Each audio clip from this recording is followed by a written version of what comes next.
ghosts, masks, tricks, and treats, all that and more on this week's ancient journey, Samhain.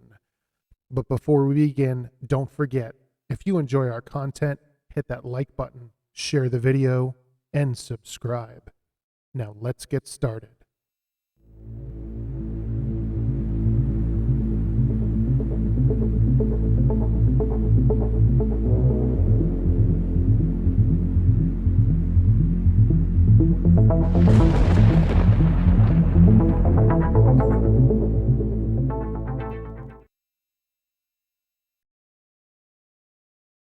The Celtic life wasn't an easy one. If you survived sickness, hunger, and war, you were lucky. But then your troubles were just beginning when winter would set in. Could you survive? Did you put up enough food and firewood to keep you and your family warm and fed through a harsh and bitter cold? Imagine that the year is 800 and you're staring down the barrel of a hard winter yet to come. You and your family look bleakly out at the first frost on the ground, knowing that it signals the end of warm days and the start of cold, dark nights. Day after day, forces that you can't understand are trying to kill you. Maybe it's in your best interest to pay respects to those forces and offer them a tribute to keep them at bay so that you can live to see another spring. So it's recorded that pagans would begin a festival marking the end of the harvest season, held halfway between the winter and summer solstice. The day is so important to them that when tombs are constructed, they are constructed so that the sun rises and shines light into their entrances on that very day. It's believed that the sun shining into the tombs creates a portal to the other world, and it's a time when great gatherings and sacrifices are made to appease the pagan gods, maybe just enough to have them take it easy on you and your livestock for the winter. And as the portals to the other world are opened, it's believed that the souls of the dead could revisit their homes. People would even set a place at the table for them, placing a shroud over their chair. But another part of the festival begins to take shape.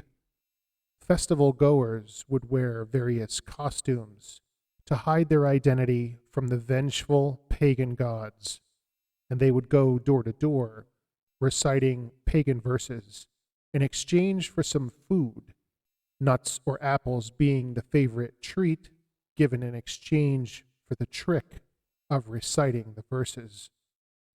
The day of the festival is given a name, Samhain, which means, in essence, summer's end. Sorry to disappoint you, Samhain isn't a person, and it's not an evil pagan god's name. Samhain is just the name given to the festival. But it's during this time that Christianity is slowly making its way through Europe. The church is trying to move people away from paganism and towards Catholicism, and one easy way to do that is to create a new special church day right on top of the old pagan one. The church creates All Saints' Day, which is to be celebrated on November 1st of each year. The day is created to honor all saints in the religion, be they well known or not. Since the saints are hallowed figures, the day is also known as All Hallows' Day. The church believed that there was a powerful bond between those in heaven and the living, and to further emphasize that bond and to also further erase the pagan holiday, the church also creates All Souls' Day to be held on November 2nd of every year. All Souls' Day would be a day of remembrance of those who had died, and during this celebration, candles would often be left burning at grave sites as a tribute. But over time, the church holidays do not erase the pagan holidays. In fact, the pagan and Catholic holidays sort of rub off on each other, and the days are morphed into one more recognizable celebration, one we now know as Halloween. While the pagans would dress up in disguises, Christians would dress in black and parade through their streets, calling on all good people to remember the poor souls who did not make it into heaven. If a church was too poor to display relics of the saints being celebrated, they would allow churchgoers to dress up in costume as the saints instead. Christian children would go door to door and take baked goods from homeowners in exchange for prayers for the dead. The prayers would be for the souls of the dead and would be called souling. The cakes given would be called soul cakes, treats given for their tricks. And while out souling at night, Christians would often carry lanterns made out of hollowed turnips with faces carved into them. They were called soul lights, and their purpose was to light the way and ward off evil spirits for those wandering the streets in the dark. But they're given an odd nickname, jack-o'-lantern. The Jack in jack-o'-lantern comes from folklore. A tale is told of Jack, who encounters the devil after a night of drinking. Jack has a coal from hell thrown at him by the devil, which he places into a hollowed-out turnip to keep burning to light his way. Jack has supposedly been roaming the world ever since, stuck between heaven and hell. But it's not just Jack roaming around. It's believed by the Christians that the dead rise to take part in the festivities of the night, and to avoid being spotted by a vengeful spirit, it was best to wear a disguise of some sort so as not to be recognized.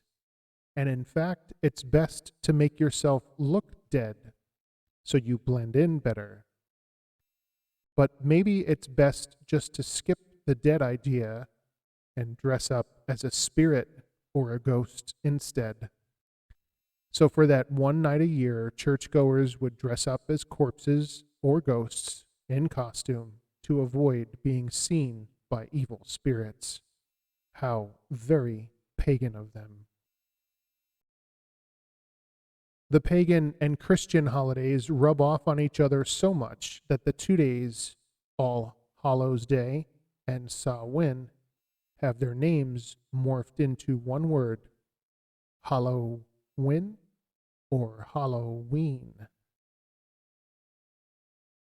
Thanks for watching, and thanks for sharing the journey.